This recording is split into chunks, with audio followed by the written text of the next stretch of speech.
Sebelum kita mendengarkan firman Tuhan, mari kita satu dalam doa. Allah yang berkuasa, Allah yang bertakhta di dalam kerajaan surga, kami mengucap syukur atas kerinduan kami, Tuhan. Kami datang ke hadirat-Mu tidak hanya untuk menunjukkan rutinitas kami, tetapi kami datang di hadirat-Mu, kami rindu mendengarkan firman-Mu. Kami rindu disegarkan oleh firman yang hidup, firman yang menuntun kehidupan kami, firman yang tidak hanya kami dengarkan, tetapi firman yang membawa kami lebih dekat kepada Tuhan dan yang menguatkan kami di tengah pergumulan kami, Tuhan. Kami punya Tuhan yang senantiasa menuntun kami lewat firman-firman yang hidup ini. Berfirmanlah Tuhan, kami siap mendengarkan. Amin.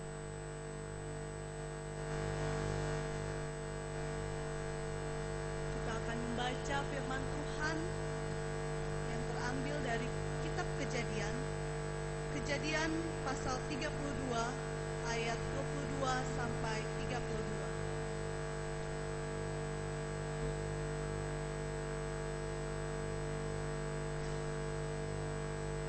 Kejadian pasal 32 ayat 22. Pada malam itu Yakub bangun dan ia membawa kedua istrinya, kedua budaknya perempuan dan ke-11 anaknya, dan menyeberang di tempat penyeberangan sungai Yabok. Sesudah ia menyeberangkan mereka,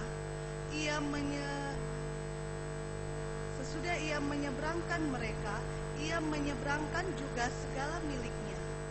Lalu tinggallah Yakub seorang diri, dan seorang laki-laki bergulat dengan dia sampai fajar menyingsing.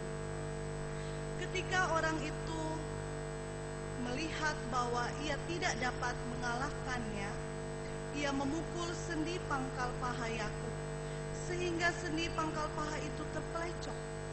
Ketika ia bergulat dengan orang itu, lalu kata orang itu, "Biarkanlah aku pergi, karena fajar telah menyingsing." Sahut Yakub, "Aku tidak akan membiarkan engkau pergi jika engkau tidak memberkati aku." Bertanyalah orang itu kepadanya, "Siapakah namamu?" Sahutnya, "Yakub." Lalu kata orang itu, "Namamu tidak akan disebutkan lagi Yakub, tetapi Israel, sebab engkau telah bergumul melawan Allah dan manusia, dan engkau menang." Bertanyalah Yakub, "Katakanlah juga namamu." Tetapi sahutnya, "Mengapa engkau menanyakan namaku?" Lalu diberkatinyalah Yakub di situ. Lalu Yakub menamai tempat itu Peniel, sebab katanya, "Aku telah melihat Allah berhadapan muka, tetapi nyawaku tertolong." Lalu tampaklah kepadanya matahari terbit ketika ia telah melewati Peniel, dan Yakub pincang karena pangkal pahanya.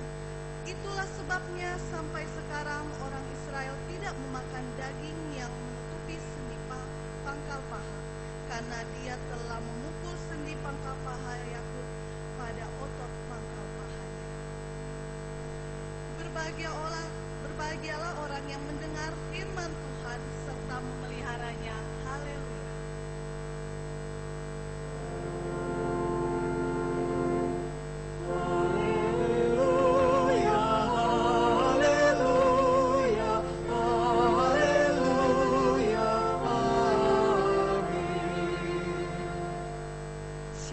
Saudara-saudari sekalian, hari sudah semakin malam. Pasti kita sudah selesai dari aktivitas dari pagi hingga malam. Tapi puji Tuhan, kerinduan untuk tetap mendengarkan firman Tuhan terus ada di dalam diri kita. Melihat tema pada malam hari ini, saya punya pertanyaan. Adakah di antara kita yang pernah mengalami permusuhan yang sangat panjang sampai detik ini belum selesai? Dijawab dalam hati. Pasti di antara kita erat yang namanya pertikaian, pertentangan, perselisihan, permusuhan. Apalagi hal ini dialami antara kita dan orang yang paling dekat dengan kita. Misalnya, orang tua kita. Hal itu pasti sangat tidak nyaman. Hal itu pasti sangat mengganggu kehidupan kita. Apalagi perselisihan, permusuhan itu membuat putusnya hubungan antara kita dengan orang tua kita, atau antara kita dan pasangan hidup kita, atau antara kita dan anak kita, atau antara kita dan teman terdekat kita. Pasti sangat tidak nyaman. Pasti setiap kali kita melangkah, kita mau menjalani hari-hari ke depan, kita pasti tidak akan lebih nyaman, lebih enjoy daripada kita tidak memiliki musuh atau orang yang membenci kita. Ini juga yang dialami oleh Yakub. Dalam waktu 20 tahun, Yakub mengalami yang namanya permusuhan. Permusuhan, rasa bersalah yang sangat tinggi, rasa kehilangan keluarga besarnya. Banyak hal yang Yakub alami selama 20 tahun lamanya. Kalau kita yang ada di sini jadi Yakub, bagaimana ya rasanya? 20 tahun, bukan waktu yang singkat, bukan waktu yang menyenangkan untuk melewati masa-masa yang sangat tidak menyenangkan. Yakub ingin sekali untuk berdamai. Lalu apakah Yakub tinggal diam? Tidak. 20 tahun lamanya ketika Allah telah memberkati dia dengan harta benda, Yakub melakukan sesuatu. Melakukan apa? Di pasal sebelumnya diungkapkan, karena dia takut bertemu Esau, dia melakukan sesuatu yang menurut dia akan menyelesaikan persoalannya. Apa yang dilakukan Yakub? Di pasal sebelumnya kita baca, Yakub memberikan hasil jeripayanya, hartanya. Untuk siapa? Untuk Esau, kakaknya.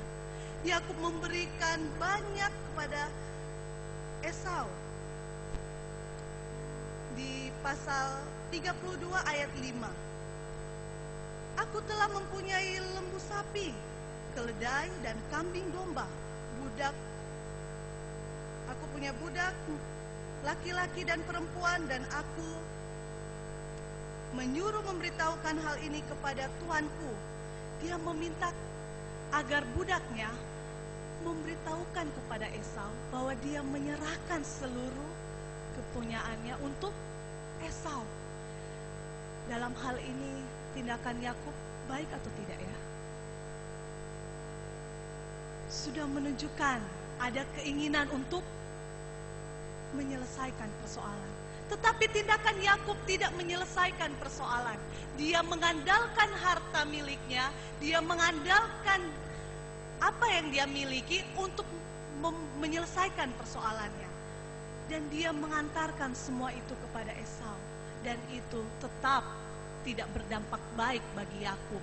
Karena di malam hari setelah dia menyerahkan semuanya dan meminta istrinya dan anak-anaknya pergi mendahului dia bertemu dengan Esau, malam itu dia tetap dirundung oleh ketakutan yang amat sangat besar. Hal ini ditunjukkan di pasal 24. Lalu tinggallah Yakub seorang diri, dan seorang laki-laki bergulat dengan dia sampai fajar menyingsing. Ini dalam situasi Yakub yang sangat-sangat ketakutan. Dia tahu kakaknya sanggup membunuh dia. Kakaknya sangat membenci dia. Sesuatu yang berarti dari kakaknya telah dia rebut. Sehingga Yakub detik-detik ingin bertemu dengan kakaknya. Dia sangat mengalami ketakutan. Dan seorang laki-laki datang menemui dia. Siapakah laki-laki itu? Siapakah laki-laki itu? Saya pernah membawakan ini dalam persiapan sekolah minggu, dan perdebatannya cukup panjang tentang siapa orang ini. Tetapi orang ini tentunya bukan dari orang-orang yang dari kalangan Yakub, tapi orang ini spesial datang untuk Yakub, karena dia datang dengan tujuan yang tidak terduga. Dia datang di tempat yang di waktu yang tepat. Dia datang ketika Yakub sangat-sangat ketakutan. Dan apa yang dilakukan oleh laki-laki ini? Dia bergulat dengan Yakub. Mengapa dia bergulat dengan Yakub? Karena pada saat itu Yakub terus ingin agar laki-laki ini memberkatinya. Kenapa Yakub begitu mengharapkan berkat dari laki-laki ini? Tentu laki-laki ini bukan laki-laki biasa.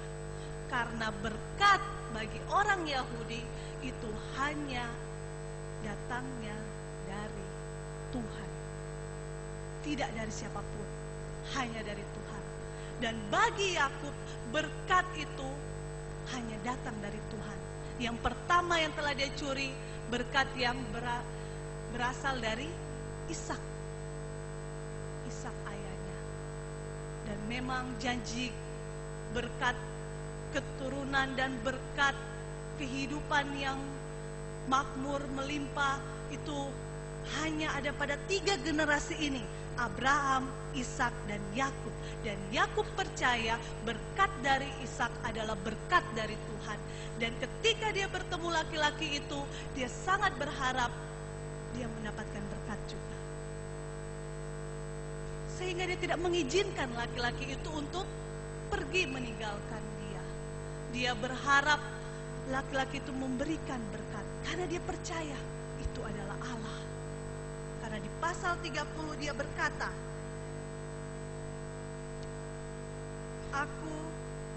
Aku telah melihat Allah berhadapan muka, tetapi nyawaku tertolong. Karena dalam budaya Yahudi, kalau berhadapan muka dengan Allah tidak diperkenankan, sehingga ketika berhadapan muka dengan muka dan tidak terjadi apapun, menurut Yakub itu adalah sebuah keselamatan dari Allah. Yakub melihat laki-laki itu sebagai Allah. Dan dia bergumul dengan Allah dari malam sampai fajar menyingsing. Mengapa begitu lama pergumulan itu?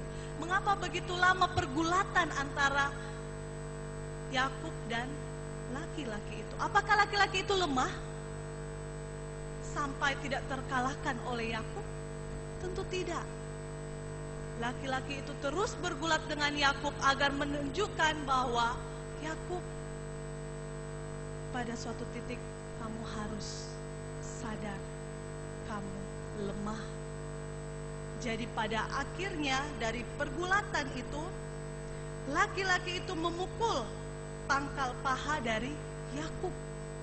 Dan akhirnya pangkal pahanya terpelecok. Dan itu menyebabkan Yakub tidak kuat menahan badannya.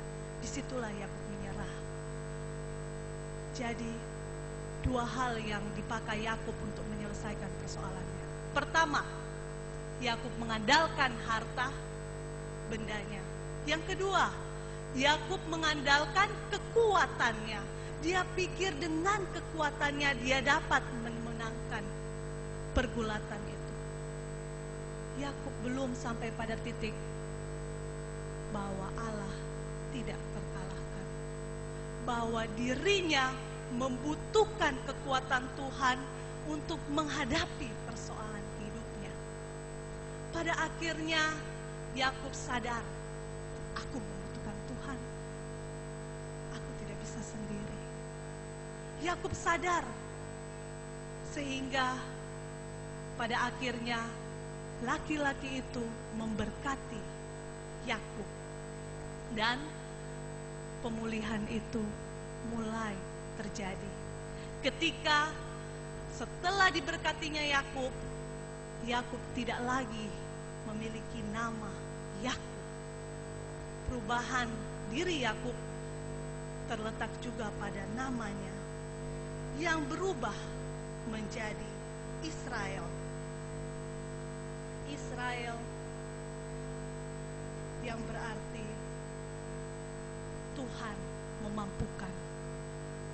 Tuhan memampukan Yakub melawan. Tuhan rasa takutnya. Tuhan memampukan Yakub untuk keluar dari keterpurukannya. Karena hidup di dalam perseteruan itu tidaklah menyenangkan. Ada di antara kita yang senang hidup dalam perseteruan. Kalau saya bisa wawancara orang-orang di Israel, pasti mereka juga tidak punya jawaban. Ya, saya hobi memusnahkan banyak orang. Hobi membuat bom supaya bahagia lihat bomnya bertebaran. Saya rasa bukan itu tujuan mereka. Sesuatu yang membuat mereka terkurung di dalam rasa nyaman untuk terus bertikai, terus bermusuhan. Tidak ada habisnya. Bagi korban yang ngalamin pertikaian lebih mudah untuk pulih. Karena apa? Lelah mengalami pertikaian itu. Tidak menyenangkan. Dan Yakub sadar bahwa dia tidak bisa lagi melihat ke belakang, tapi dia harus melihat ke depan. Rekonsiliasi perdamaian bersama Esau, itulah masa depannya.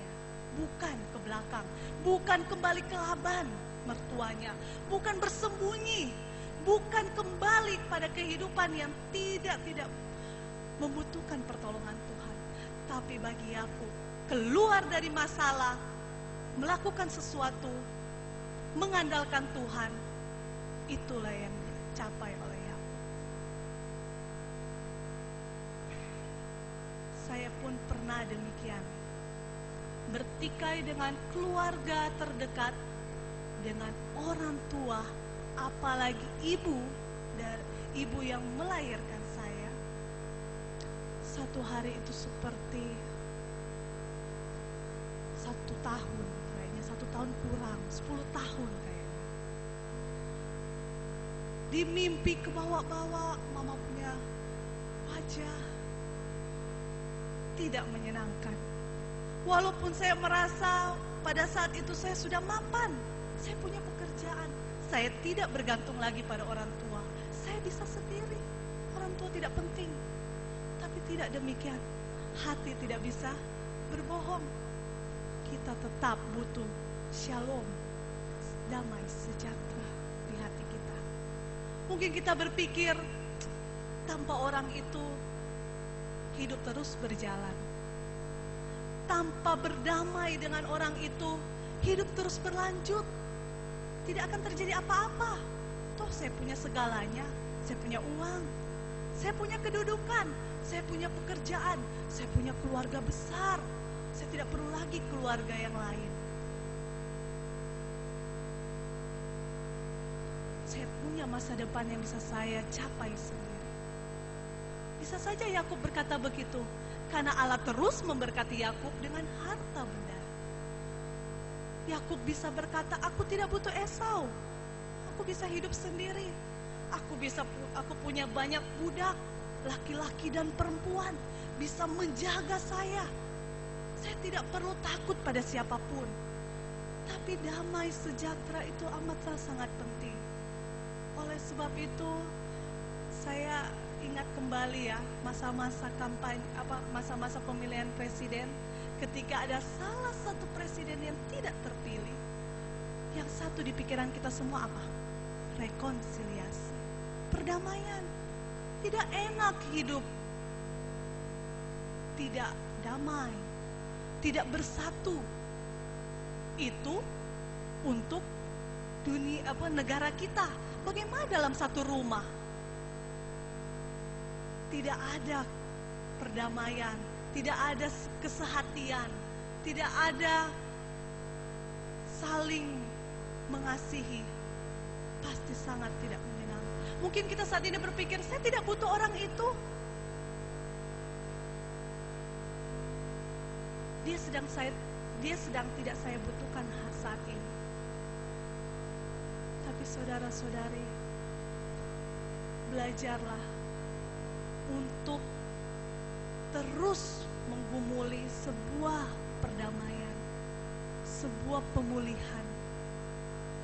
Berjuanglah untuk sebuah pemulihan.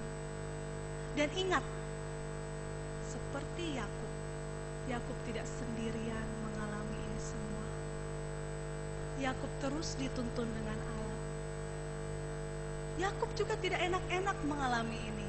Tidak enak-enak aja, tanpa sebuah pengorbanan, tanpa sebuah kesakitan, pergumulan. Yakub mengalami ini cukup sangat-sangat berat. 20 tahun lamanya sangat berat bagi Yakub. Tapi ingat, hidup kita bersama Tuhan seperti paku yang ditancapkan pada tembok lalu dipukul oleh palu, sangat kencang, semakin kencang, semakin kencang, semakin kuat. Sakit, iya, tetapi semakin kencang pukulan palu itu, semakin kuat juga, semakin kokoh kita dalam menghadapi persoalan kehidupan kita. Karena apa? Allah turut bekerja. Allah ada untuk kita semua. Allah ada untuk Yakub. Allah ada untuk Bapak, Ibu, dan saya saat ini. Serahkanlah seluruh pergumulan kita. Allah mendengar. Allah turut menguatkan